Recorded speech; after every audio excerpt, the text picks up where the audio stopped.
Hello everyone, welcome back to my channel Zenista Tarot. It's Felicity here, and this is November tarot reading forecast to those of you who have moon, sun or rising in the sign of Taurus. And I know that some of you have gone through some kind of changes in life, and so even though I was busy trying to make other videos concerning healing tarot reading, and still I feel that it's good to bring some kind of advice or spiritual message for you in November in order to see clearly about the changes that you are going through, and hopefully to bring a peace of mind and help you understand that changes are inevitable and changes are here to help you to embark on a journey, the journey that help you to follow your dreams and follow your soul path. And so this is a November 12th reading forecast for the sign of Taurus. Let's see. So I sincerely ask the guidance from the universe to give advice or spiritual message to those of you who have moon, sun or rising in the sign of Taurus. This is November tarot reading. For those who have sun, moon or rising in the sign of Taurus. And let's see the spiritual message for you, and hopefully we get the advice to help you understand your path. So this is November tarot reading for the sign of Taurus. For those who are moon, sun or rising in the sign of Taurus.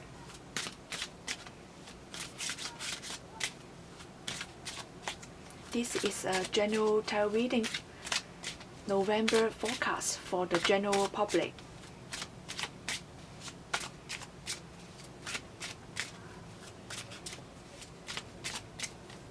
Okay, let's see.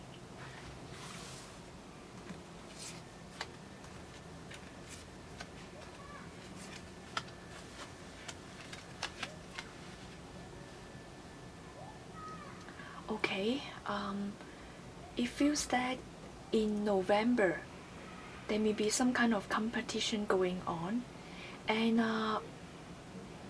you have to understand your strength as well as your weaknesses. Competitions are here to help you understand your strength and polish your weaknesses.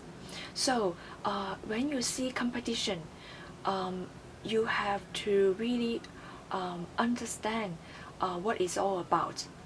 Some people may see as a positive energy to help understand the individuality and to help you understand at the same time see your own individuality and see the individuality of others. And so it's also about respecting yourself, respecting your own strengths and weaknesses, and respecting other people's strengths and weaknesses. And when there's some kind of a sense of competition, you can also see as some kind of exchange of information, inspiration, rather than fighting or arguing or conflicts. So it depends on how you view a certain situation. And also when you have something to offer, it's kind of like planting a tree, planting a seed. And also when you are planting your own tree, other people are also planting their own tree.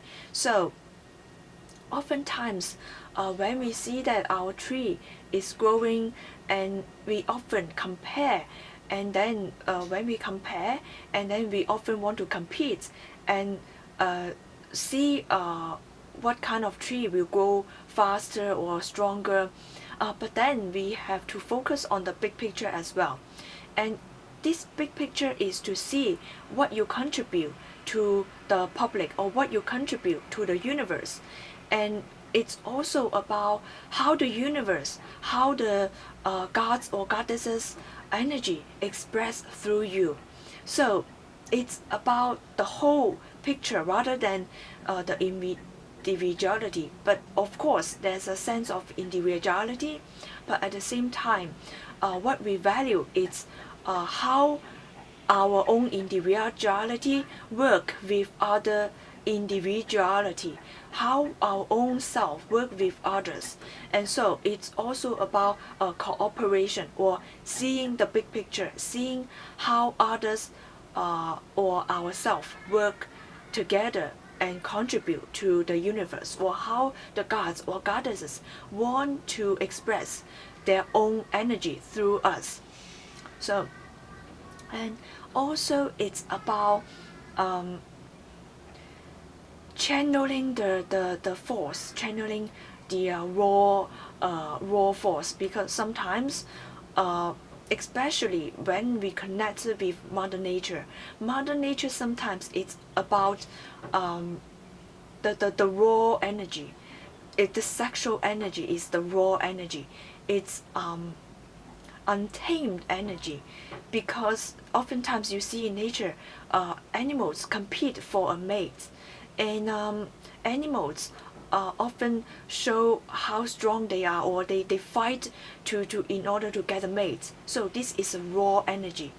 Or even humans sometimes fight for resources, fight for land, fight for their tribe, and they label themselves as a group, as a belonging to a certain group.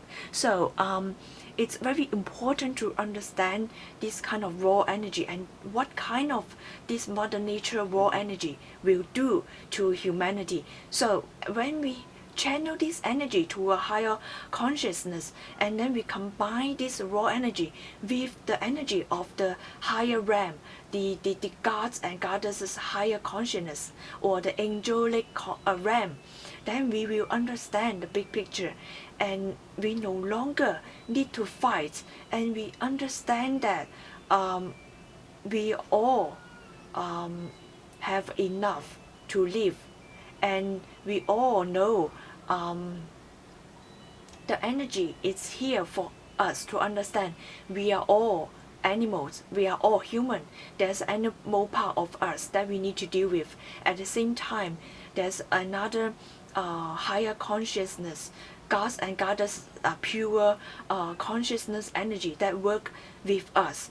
Then we combine these two energy, raw energy, Mother Nature, sexual energy, with the energy of the pure, with the energy of the consciousness, and then we release this energy in from the heart chakra. That is doing the alchemical heart mixing with the raw energy with the higher angelic gods and goddesses energy. And so, that's how we can understand the energy. And also, if you understand the raw energy, you're able to channel this energy. And especially when it comes to sexual energy, fighting or arguing, or the Mars energy, or the Venus energy, and you can give it back to nature, because it belongs to nature. Sexual energy belongs to the nature. It's for you to reproduce, and of course some people will see it as enjoyment. So you can really release this energy. So whenever you have sexual energy coming to you, and you are not having a mate yet, you are still waiting for your partner, and you can really release, to go back to nature, to release this energy. And that is when you can have a say in your own individuality, and we no longer be controlled by the raw energy. Because you can see these two cards or three cards: fight for something, competition, or fight for a mate, and understanding the raw energy. And finally you have a say. This card means you have a say in how to work with your animal side, as well as the higher realm, pure angelic gods and goddesses energy. Alright? Because here you can see the red rose. It represents passion. It represents our our need, our desire to fight for glory. And this is the pure energy. Then when you understand this, you know that when you leave this world, you are pure, you cannot take anything away. Of course, we all have a desire to win something, to gain glory when we are still alive, right? So you have to combine these two understanding together and see, to take a center stage, to take a center role, to remain center. A little bit of desire is good, but if you have a too many desires, too many raw energy to desire to success, to gain glory, then this kind of desire can turn into greed, can turn into aggressive energy, right? So, but if you no longer desire anything, then you no longer to be able to survive, because after all, this is the reality. This is the realm that we need to have food. It's normal that we desire a partner, to have a mate, right? So if we have nothing, we desire nothing, then we may not be able to survive. So how can you combine your own desire, raw energy, the desire to be successful, the desire to win, to fight for glory, and combine this with the pure heart, higher consciousness? Desire for nothing, you cannot survive. Desire for too many things, then you will be controlled by your own greed. And so remain center, remain balanced is the key for you. And I hope you enjoyed this reading. For personal reading, please click the link in the description box below. See you next month. Bye.